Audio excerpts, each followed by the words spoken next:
Level 1, the lookout. The plaza boss needs constant surveillance. That's your role. You're 15, sitting on a plastic chair outside a convenience store in Kayakin. A phone in your hand, a Coke at your side, and one responsibility: watch the road. If military trucks pass, you send a bird emoji. If you spot black SUVs with tinted windows, you send a snake, rival Cartel. You earn $100 a week in cash. No questions asked. The others don't speak to you. You're invisible, just part of the furniture. But you're paying attention. You're learning how everything works. Police cars pass twice a day. They wave. They're paid off. The real danger is the Marines. They can't be bought. One day a convoy rolls through. You freeze. You forget to send the alert. 30 seconds later, your phone floods with messages. Where were you? You asleep? A man steps beside you. He doesn't raise his voice. He just looks at you. Next time, we bury you in the desert. You don't make that mistake again. You start noticing everything: the rhythm of traffic, the faces that don't belong, the silence before something happens. Even the wind feels like a signal. Level 2, the transporter. You're 18. A man approaches you at a gas station. You know how to drive? Of course. Good. Tomorrow, 6 a.m. warehouse on the south side. You show up. A white semi-truck is waiting. The trailer is packed with watermelons, hundreds of them. Beneath them, welded into the floor, sit 500 kilos of methamphetamine. Your route: Sinaloa to Tijuana. 8 hours. If you're stopped, it's 20 years in prison. If you succeed, you earn $3,000. You drive. Every pair of headlights in your mirror tightens your chest, but you make it. At the warehouse, men unload the truck. One hands you an envelope. You've never held that much money before. You go back the next week, and the one after. Soon, you're earning more in a month than your father made in a year, before the cartel killed him for refusing to sell his land. It becomes routine. The fear fades. That's when mistakes happen. That's when people get caught. Sometimes you catch yourself speeding without noticing, music too loud, thoughts drifting. That's when you remind yourself, one slip and everything ends. Level 3, the collector. 2 years of driving. No arrests, no accidents.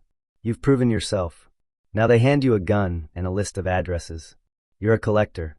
Every business in the plaza pays a monthly fee. It's mandatory. A taco stand pays $500. A pharmacy $2,000. A nightclub $10,000. You go door to door, gathering envelopes. Most comply. They understand the rules.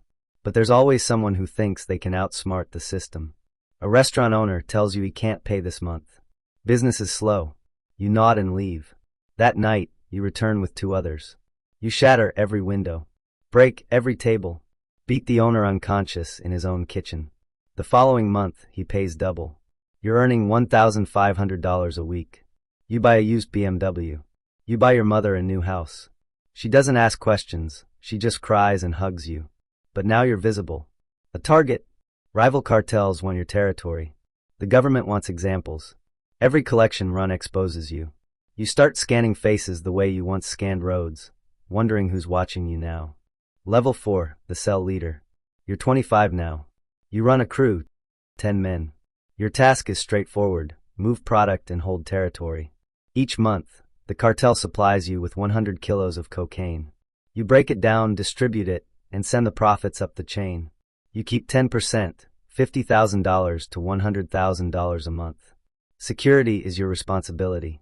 If CJ&J tries to push into your plaza, you respond immediately.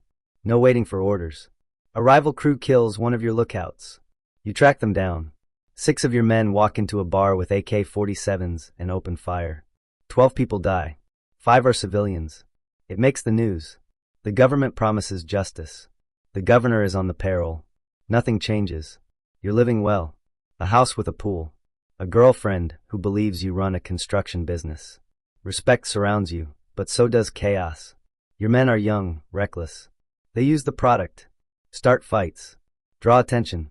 You have to discipline them. Sometimes that means a beating. Sometimes it means a bullet.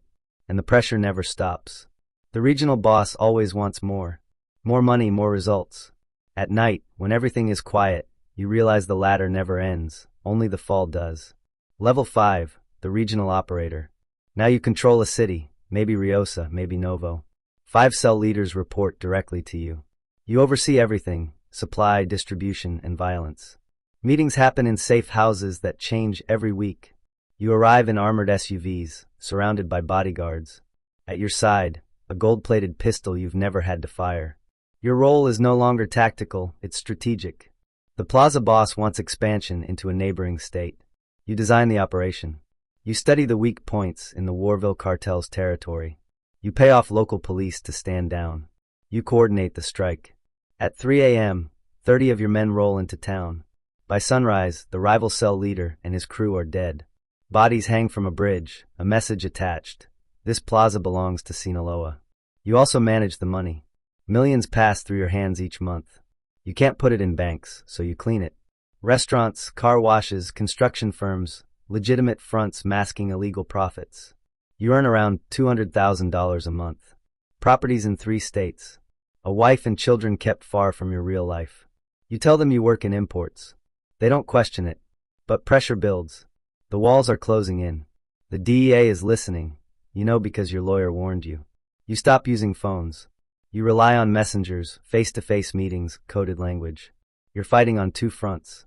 The government wants you arrested. Rival cartels want you dead. And inside your own organization, ambitious men want your position. You sleep 4 hours a night. You trust no one completely, not even your own brother.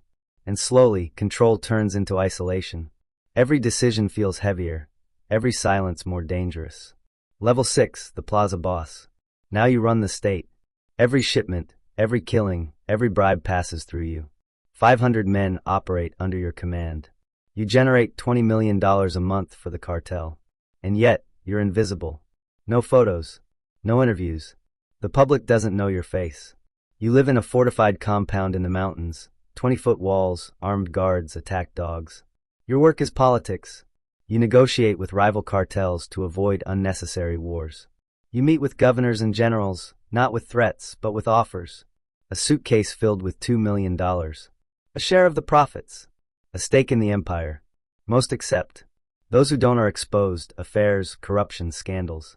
Their careers collapse. And if they still resist, they disappear. At the same time, you operate like a CEO. Cocaine from Colombia. Chemical precursors from China. Marijuana from the mountains. Heroin from poppy fields. You coordinate shipments across continents, tunnels under borders, submarines, drones. You personally make about $1 million a month. But money has lost meaning. You have everything and nothing. You can't attend your daughter's quinceañera. Too dangerous.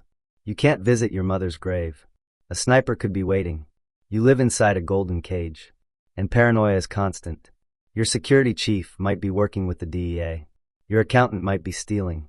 Your right-hand man might be planning a coup. You execute 2 of your own men based on suspicion alone. Better to be wrong than dead. And each time you give an order like that, something inside you hardens and disappears. Level 7, the cartel leader. You built this, or inherited it. Maybe from your father. Maybe from your uncle. Or maybe you fought your way to the top. Now you are the boss. Your organization moves 100 tons of cocaine a year. You operate in 15 countries. Politicians in 6 states answer to you. You're worth $3 billion. And your name is on every most wanted list in the world. The U.S. has placed a $10 million bounty on your head. Mexican special forces are hunting you. You move constantly, safe house to safe house, every 3 days. You communicate through encrypted messages that self-destruct. You've had plastic surgery twice. Your own children barely recognize you. You meet with other cartel leaders. You divide territory like businessmen. Sinaloa and Sonora for you. Tamaulipas and Veracruz for them. For a while, everyone profits. Everyone survives. But it never lasts. Greed returns. War follows. Hundreds die. Entire towns become battlefields. And there's no way out. If you try to retire, your own people will kill you. You know too much. You're too dangerous to let go. You are the most powerful criminal in the Western Hemisphere. And the most hunted man alive. Power surrounds you, but freedom is already gone. Level 8, Supermax. They finally catch you. Maybe a raid. Maybe a betrayal. Now you're in a cell at ADX Florence, Colorado. 23 hours a day in isolation. Concrete walls. Steel door. No windows. This is where you'll die.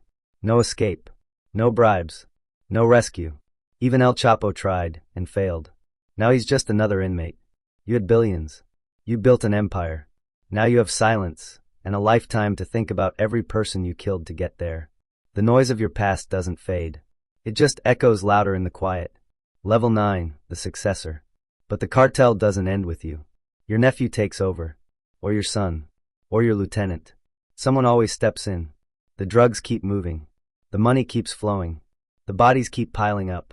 The cycle continues. You were the king. Now you're a legend, a warning. A ghost story parents tell their children. This is what happens when you think you're untouchable.